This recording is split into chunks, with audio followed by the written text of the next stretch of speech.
Om Shanti students, hope you all are staying safe at home.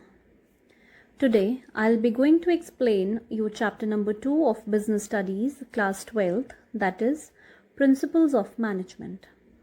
And you can see the mind map of the same on your screens. To start with the explanation, you all know Tata Group is quite successful one with many achievements in a row. It is the first group who has established steel plant and power plant in the country. It brought insurance to the country. It led commercial vehicle production. It started the country's first chain of luxury hotels. Now the question arises, what has made Tata Group so successful? And the answer is following principles of management. Now, what is meant by principles of management?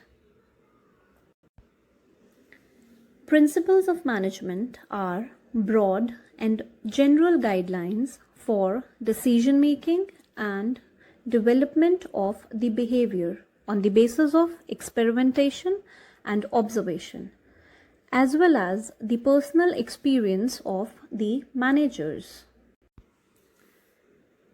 We have many management thinkers, and two gems out of them are Frederick Winslow Taylor and Henry Fayol. Frederick Winslow Taylor is also known as father of scientific management. He believed that modern management was unprofessional and should be studied as a discipline. Discarding the traditional approaches to management, he adopted newer scientific approaches. So he has given 4 scientific principles of management and 7 different techniques for scientific management. Let's study principles of scientific management given by F.W. Taylor. The first principle is science, not rule of thumb, which means it involves investigation through work study and experiments to develop one best method to maximize the efficiency of the organization. The hit and trial method or rule of thumb must be avoided. For example, sending information by email instead of post has made the process of communication fast among themselves in the organization. There should be only one best method which can be adopted through the best practices to save human energy, wastage of time, as well as the material. The second scientific principle of management is harmony, not discord, which means there should be absolute understanding and harmony between workers and management. If the management shares the gains of the company with the workers, in return, the workers must work hard to perform efficiently and effectively with greater discipline and loyalty for the organization. Prosperity of both, that is employer and employee, depends upon each other's performance, and the organization can exist for long term only when there is an understanding between the worker and the management. Third principle of scientific management is cooperation, not individualism. This principle is just an extension to the second principle, that is harmony, not discord.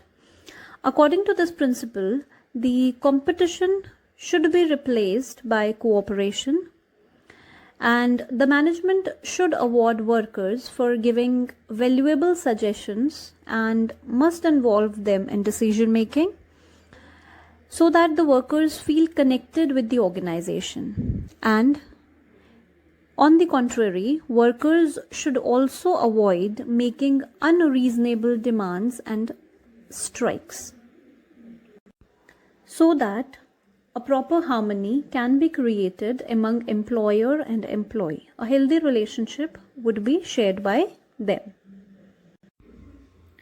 Next principle of scientific management is development of each and every person to their greatest efficiency and prosperity, which means that employees with the required qualification and experience should be selected. They must be given the required training so that they can perform their duties well. They must be physically, mentally, and intellectually able and skillful. As you all know, efficient employees would produce more and earn more. This will definitely ensure their greatest efficiency and prosperity, both for the company as well as the workers.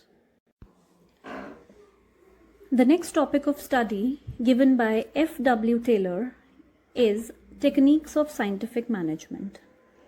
There are 7 techniques of scientific management, and to help you all to learn these 7 points, I have made a mnemonic for it, that is, my sweet mother and father flavoring different tastes. The first letter of this mnemonic represents the each point of technique of scientific management. My M means method study. Sweet S denotes standardization and simplification. Mother M motion study. Father F functional foremanship. Flavoring fatigue study. Differential piece wage system. Tastes time study. My sweet mother and father flavoring different tastes. Method study, standardization and simplification. Motion study, functional foremanship, fatigue study, differential piece wage system, time study. Now, let's do the explanation of the individual point. The very first point is method study. Method study means finding out one best way or method of doing the job out of various available methods. The basic benefit of it is standardizing the job. It minimizes the cost of production and maximizes the quality and satisfaction to the customers. To find out the best method, instruments used are process charts and operations, research, etc. Second point is standardization and simplification. Standardization. Standardization refers to the process of setting standards for each and every business activity to be performed in any of the organization. For example, to fixed certain standards for product dimensions as size, quality, quantity, raw material, time, product, method of working conditions, right? The objectives of having this standardization technique is it establishes a particular standard for quality of material. The standard for performance of M's, that is men and machinery. It reduces a given line or product to fixed types of size and characteristics. Next is simplification. What is simplification? Simplification aims at removing unnecessary varieties, sizes and dimensions. It saves cost. in relation to employees, in relation to machine, in relation to tools. It implies reduction in inventory, fuller utilization of all the resources, including equipments, or you could say machines or tools, and definitely increasing the turnover of the organization. I have explained 2 points, my suite, that is method study and standardization and simplification. Next is mother. Mother, M, stands for motion study. Motion study means movements, right? Motion study refers to the study of movements like lifting, putting objects, sitting, changing positions, etc., which are undertaken while performing any of the typical job in the organization. And motion study actually means these unnecessary movements needs to be eliminated so that it will take less time to complete any of the job efficiently. Through motion study, we can find out the productive and unproductive movements while performing a task. The instruments used to study this motion or movements are stopwatches and various symbols and colors. Fourth technique of scientific management is functional foremanship. It separates planning and execution function at the lowest level or the operational level. Functional foremanship promotes division of work and brings specialization among the workers. It also improves the performance of the foreman. Under this, factory manager has 2 in charges working under him. The first one is planning in charge and the second one is production in charge. As you can see here, under planning in charge, there are 4 foremen, and under production in charge, there are 4 specialists, bosses. Planning in charge. The first is route clerk. Route clerk is the one who specifies the route of production or provides direction to how the task is to be performed. Time and cost clerk. He is the one who fixes the time for starting and completion of the job. He thoroughly analyzes the standard time and cost actually required for the completion of a task.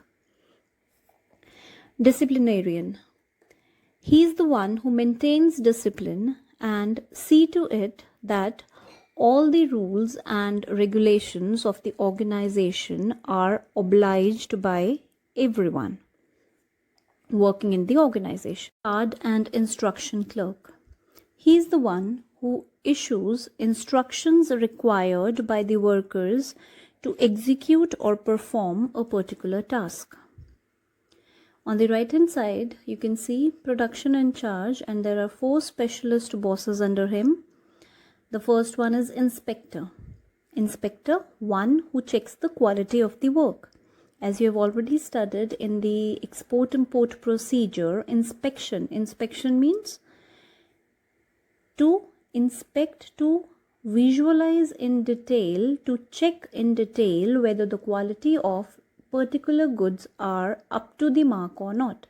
Similarly, in an organization, inspector checks the quality of work being performed by the workers at different intervals of time. Repair boss. He maintains the machinery and other equipments required for completion of a task. Speed boss. Checks the cause for delay and removes them. That means he evaluates whether a task is being performed according to the standard time and cost fixed or not. If there are certain delays, he works upon finding out the causes for that delay and tries to remove that. Next is gang boss. Gang boss makes arrangement of machinery, material, tools, etc. for the workers. That means he is the one who make arrangement for all the physical resources required to finish up a task. Under all these foremen and specialist bosses, there exist workers who actually performs the task for the organization to achieve their predetermined objectives. The next F stands for fatigue study. As after prolonged hours of study, you feel tired, and we at school have different rest intervals for you, that is meditation break, fruit break, or lunch break, etc., just to refresh you with the same energy level as you all have in the morning. Similarly, in an organization, there should be the proper rest intervals between two work spans. A person feels tired physically and mentally if he or she does not rest while working. Fatigue study helps the workers to regain their stamina and work again with the same capacity to maximize production. Next technique of scientific management is differential piece wage system. According to this, efficient workers are paid more at a higher rate when production rises above the standard, and less efficient workers are to be paid less when the production falls below the standard. F.W. Taylor wanted to differentiate between efficient and inefficient workers. He wanted to reward efficient workers, so he introduced different wage rate system of payment for those who perform above standard and for those who perform below standard. For example, it is determined that standard output per worker per day is 10 units, and those who made standard or more than standard will get rupees 50 per unit, and those below will get rupees 40 per unit. Now, in an organization, suppose there are two workers naming A and B. A, being an efficient worker, made 11 units, so he will be getting 11 into 50, that is rupees 550 per day, because he has produced above standard, that is more than 10 units, so he will be getting rupees 50 per unit, which means 11 into 50, rupees 550 per day. On the other hand, B, the less efficient worker, makes 9 units, which is below than standard 10 units. So he will be getting rupees 40 per unit. So the wage per day for B is 9 into 40, which is rupees 360. According to Taylor, this difference of rupees 190 should be enough for the less efficient worker B to feel motivated to perform better the next time. Time study, the last technique of scientific management. Time study is a technique used to determine the standard time taken by a worker of reasonable skill and efficiency to perform a well-defined job. It helps in determining number of workers to be employed in an organization, the cost of hiring the labor, and also helps in determining or making the suitable incentive schemes for the workers. It also improves the efficiency of workers by creating time awareness among them. It helps them to manage time well enough. The instruments used for time study is stopwatch. This is all with the explanation of techniques of scientific management. Let's move to the next topic, that is Principles of Management, given by Henry Fayol. Henry Fayol is also called as father of general management. He has given 14 principles of management, and again for your convenience there is another mnemonic for the same, which is a kind of conversation between dad and son. The son is asking his dad, "Dad, you see USSR?" Dad replied, "Oh, I see. I have highlighted the first alphabet of each and every principle according to the mnemonic." So you can easily recognize, "Dad, you see USSR? Oh, I see." Let's start with the explanation part. Dad, D. D stands for division of work.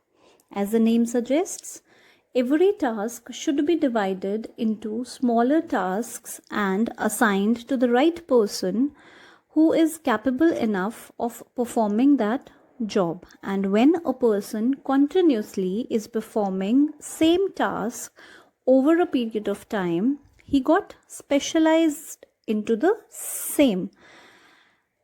A trained specialist who is competent is required to perform each job, which leads to specialization, because if you are performing a task on a regular basis with the same efforts, the work performance got better every time. For example, in an organization also, there are separate departments for finance, marketing, production, and human resource, and specialized persons are appointed to achieve greater production and sales targets for the company. Next principle is authority and responsibility. Authority refers to the right of an individual to command his subordinates, and responsibility is the obligation of a subordinate to perform the assigned duty. Both should go hand in hand, and there will be a balance between the two. Or you could say parity between authority and responsibility must exist. When an employee is given responsibility for a job, he must also be given the degree of necessary authority to carry it out. And similarly, if authority is granted more than responsibility, it may lead to misuse of authority. That's why it's been said that there should be a proper balance between authority and responsibility. According to this principle, a manager should have the right to punish a subordinate for willfully not obeying an order, but only after sufficient opportunity has been given to the subordinate for presenting his or her case. Next, D stands for discipline, the third principle of management. Discipline means the obedience to the organizational rules and employment agreement which are necessary for the working of the organization. Discipline requires good superiors at all levels, clear and fair agreements, and applications of penalties. Discipline also means that both workers and management honor their commitments without any prejudice towards one another. Next principle is unity of command, which states that in an informal organization, every employee should receive orders from and be responsible only and only to one superior. For example, if two teachers at a time are asking for performing a task, then you would be, as an individual, get confused to whose orders would be taken first. Similarly, in an organization, if two bosses, suppose marketing manager as well as finance manager, is giving orders to a subordinate at a time, right? Sales manager or marketing manager is asking for giving a discount of 20% to customers, while the finance manager, because of the loss of finances, is asking for only giving this discount to 15%. The employee would be confused in this particular situation to whose orders would be regarded, whether marketing manager or finance manager. There would be a complete chaos in his mind, right? And he cannot prevent confusion regarding task to be done.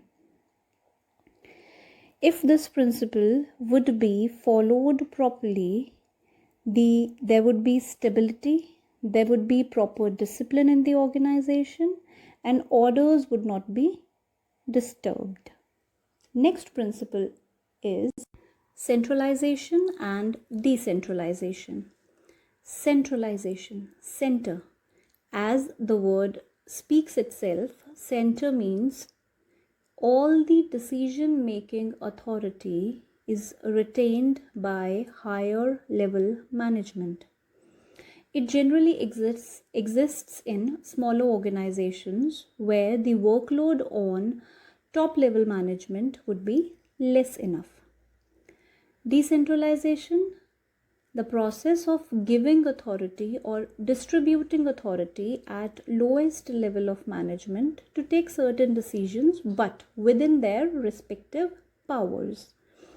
This is suitable for large organizations and complex organizations, but the management demands for a proper balance between centralization and decentralization. The degree of centralization or decentralization will depend upon the circumstances in which the company is working. Usually, there would be a balance between the two, centralization as well as decentralization. Few of the crucial decisions are to be taken by the top level management, and the decisions are also to be distributed among middle level and lower level management, but prescribed to their respective authorities. Next principle is unity of direction.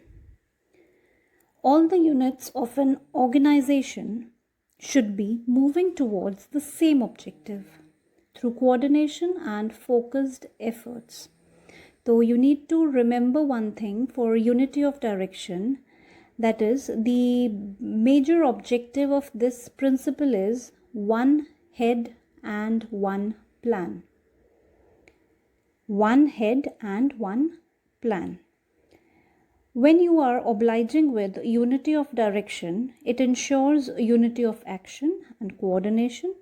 It also prevents overlapping of the activities, because there would be only a person who is formulating all the goals or objectives for the organization as a whole, and the execution of the resources would be done accordingly. So the work would not be overlapped.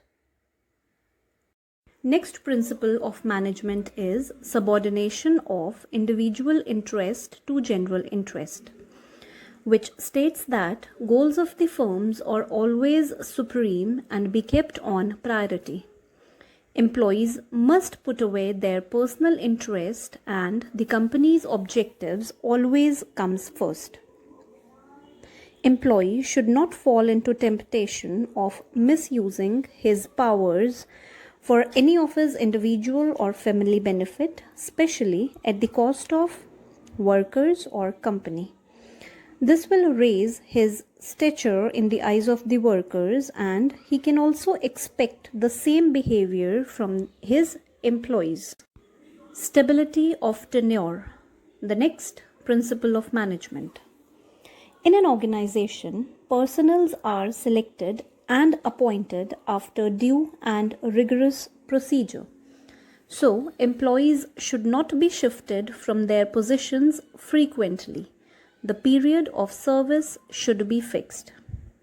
Always remember, it takes time for an employee to get used to his work. So, employees' turnover rate should be minimized to maintain organizational efficiency.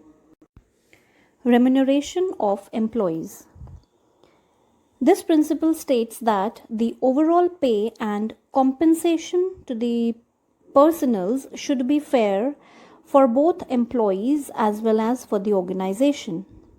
The employees should be paid fair wages, which should give them at least a reasonable standard of living, and on the contrary, it should be within the paying capacity of the company, so that there would be congenial and good relations between workers and the management.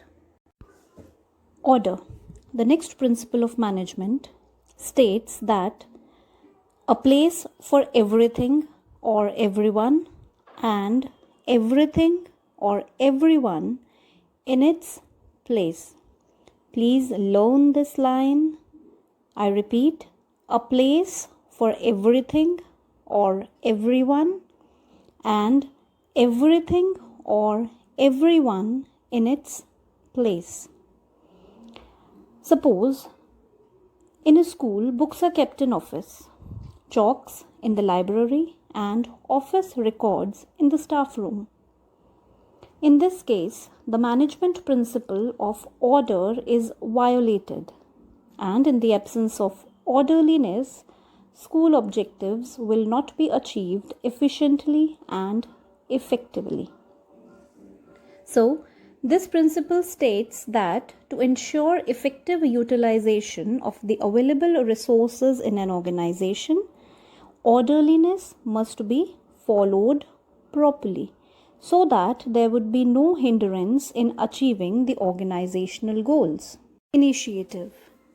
Initiative means taking the first step with self-motivation. Workers should be encouraged to develop and carry out their plans for improvements, and freedom must be given to them to think and execute their plans. A good company should have an employee suggestion system so that this could result in substantial cost and time reduction. Most importantly, the employees who are taking initiative must be rewarded for their good efforts. Next principle of management is scalar chain. There should be a clear line of authority from top to bottom, linking all managers and subordinates at all levels. This is also called as chain of authority and communication. But in case of emergency, many a times the communication get delayed. So, Henry Fayol find out a solution for the same, named gang plank.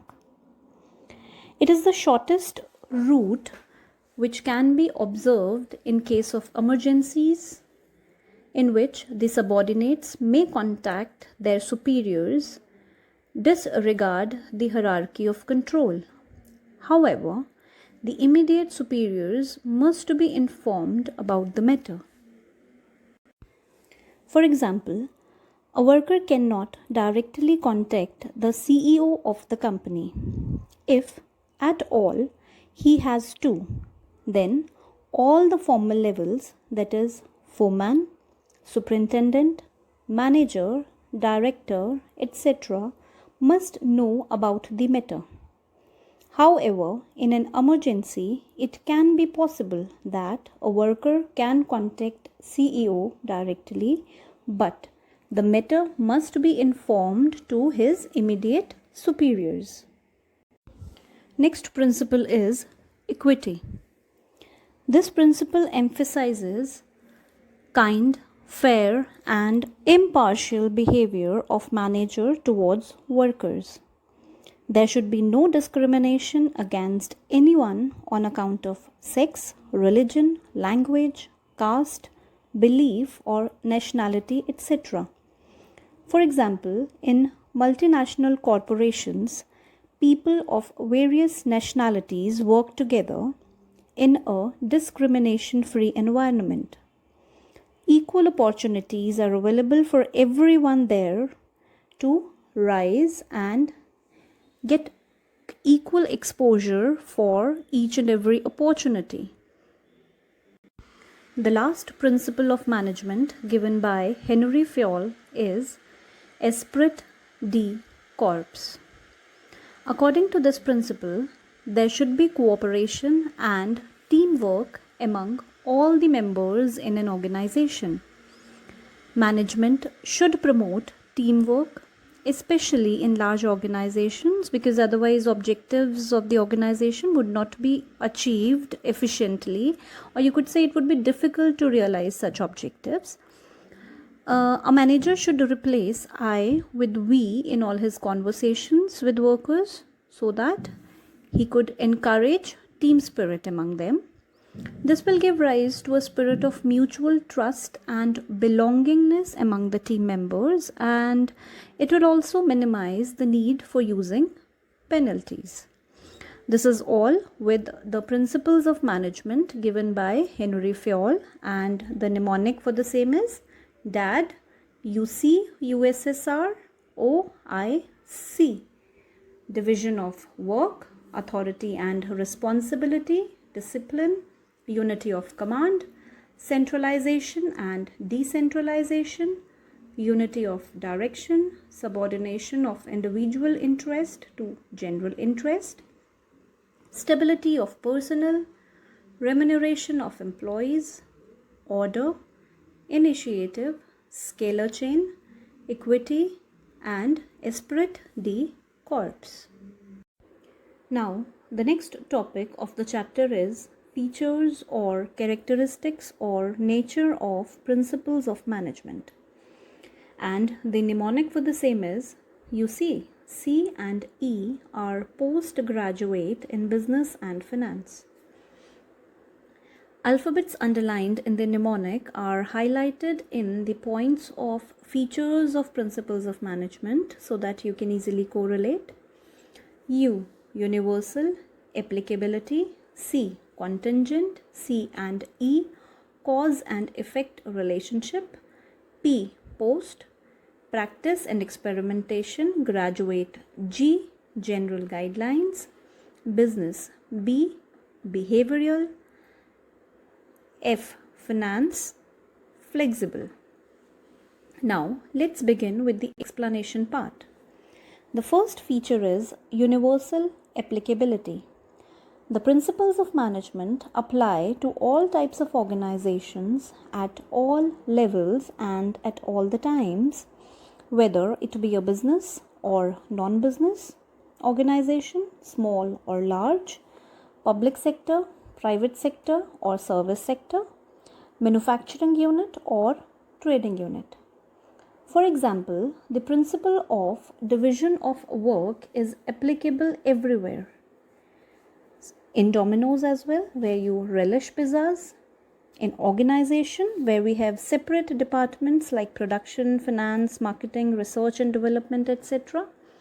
In your school as well, where we have different faculties for teaching, admin staff and the coordinators. C, contingent. Contingent means dependent. The application of principles of management is contingent or dependent upon the prevailing situation at a particular point of time. As we have studied in principle remuneration of employees, the employees must be given fair, just and equitable remuneration for the work being performed by them.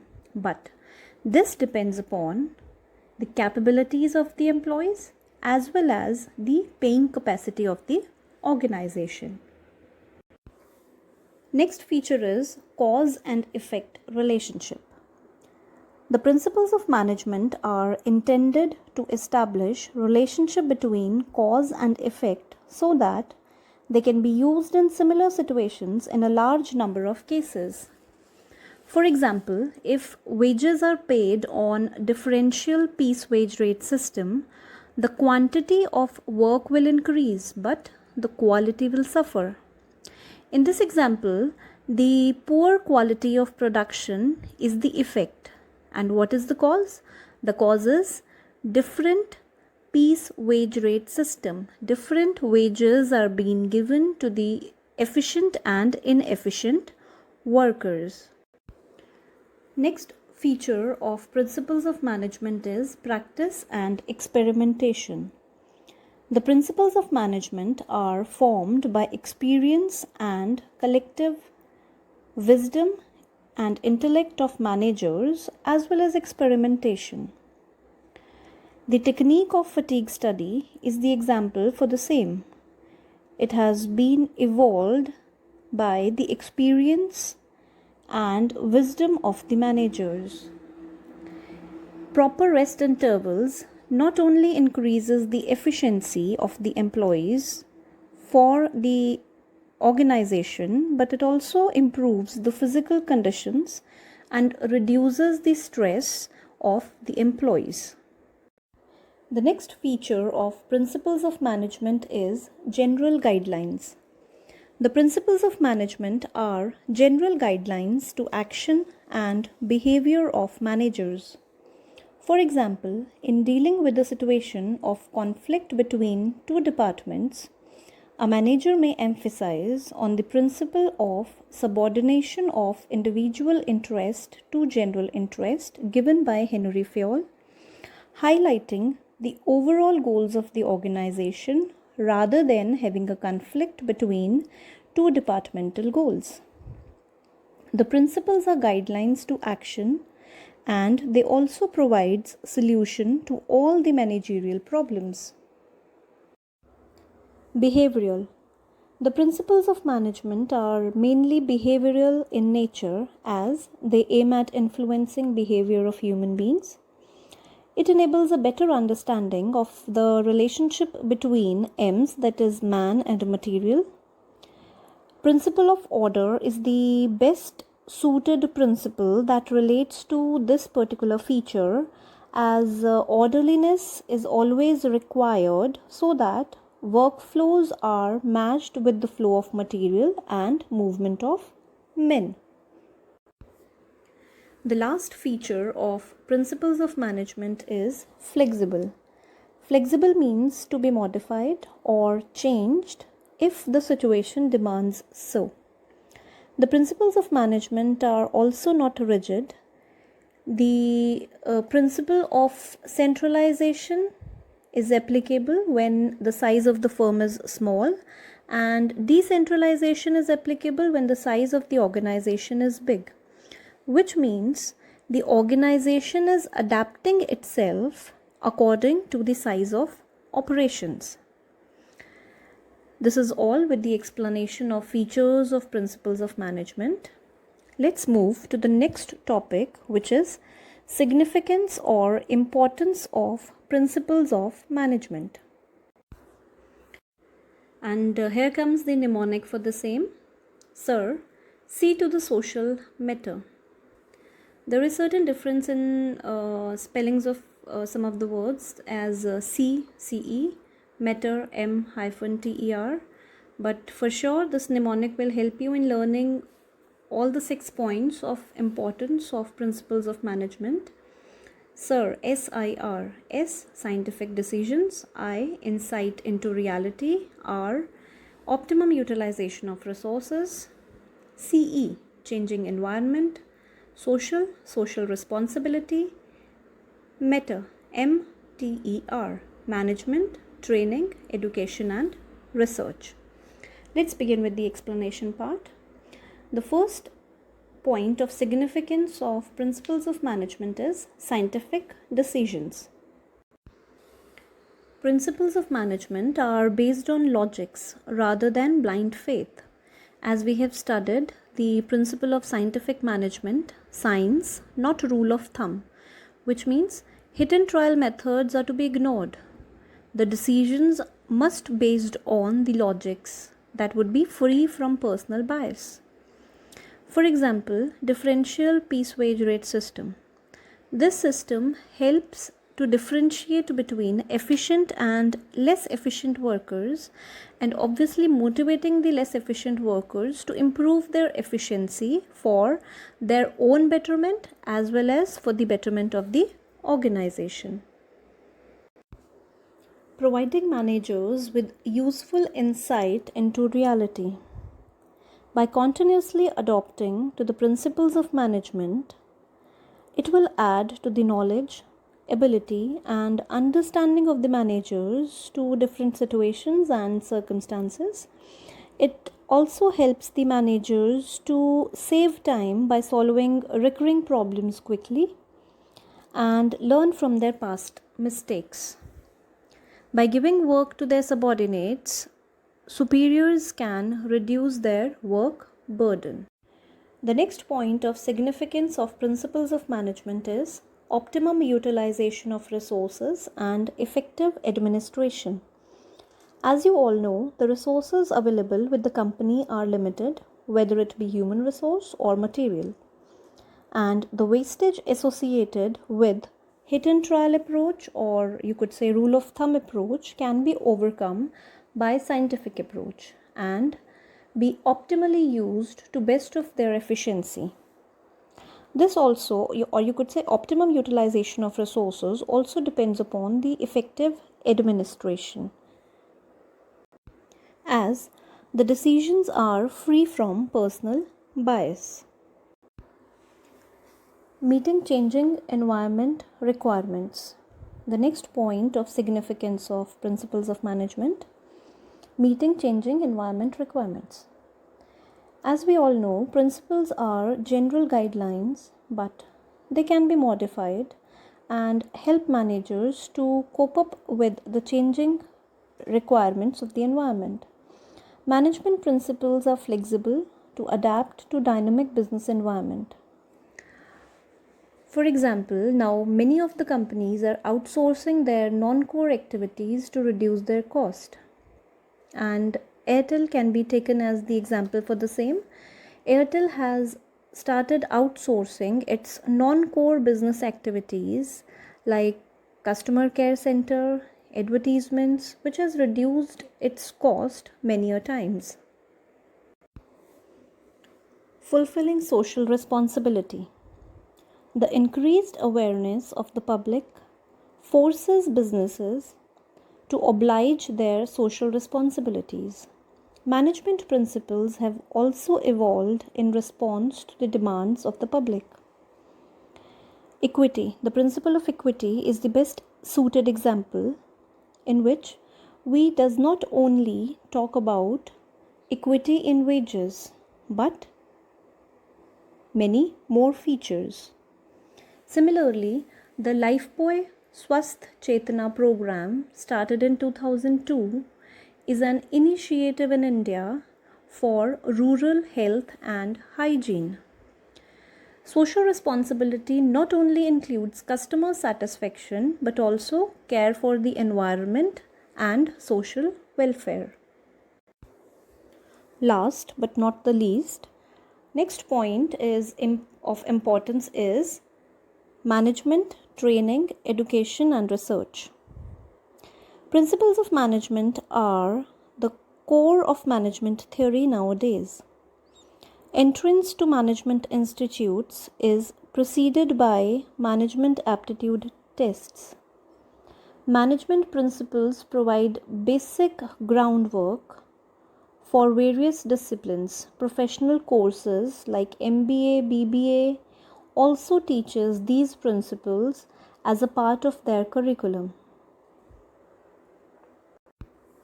So, principles of management are not only broad and general guidelines for decision making, but it also controls human behavior.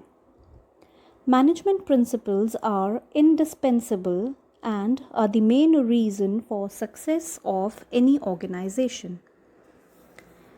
This is all with the chapter 2, Principles of Management. Let's recapitulate the different topics we have covered under this chapter. The very first one is meaning of principles of management. Then features of principles of management.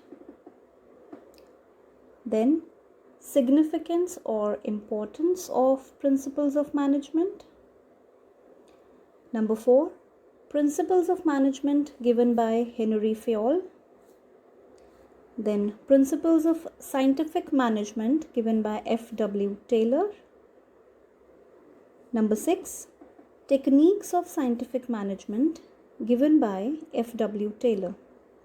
And the last topic is comparison of study by Henry Fayol and F.W. Taylor. This is all with the chapter number 2. Have a nice day and do take care of yourselves. Thank you so much.